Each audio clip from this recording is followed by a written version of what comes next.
Hi friends, மழை பெஞ்சதுல எங்க வீட்டுல இருக்க முருங்கை மரம் தன்னால கீழே விழுந்து உடஞ்சிடுச்சு.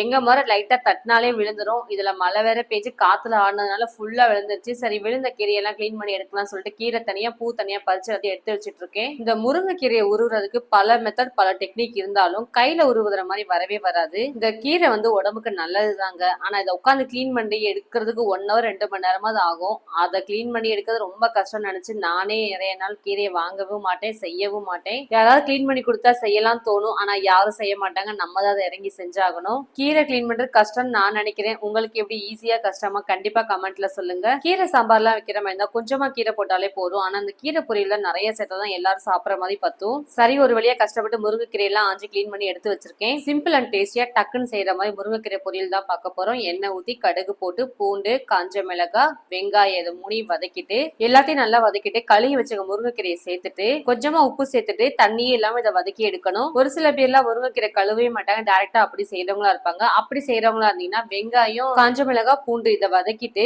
1/2 கிளாஸ் மட்டும் தண்ணி சேர்த்துட்டு தண்ணி நல்லா கொதிச்சதுக்கு அப்புறம் முருங்கைக்கீரை சேர்த்து ஒன்னா மிக்ஸ் பண்ணி வதக்கி எடுத்துன்னா போதும். இதே மாதிரி மெத்தட்ல பண்ணிடலாம். இப்படியே பரட்டிட்டே இருந்தா ரொம்ப நேரம் ஆகும், வேகும் வேகாது நினைச்சு நிறைய பேர் என்ன பண்ணுவாங்க, தட்டு போட்டு மூடி வேக வைப்பாங்க. கீரைக்கு மட்டும் தட்டு போட்டு மட்டும் மூடிடாதீங்க, சத்தெல்லாம் வெளியில போயிடும் சொல்லுவாங்க.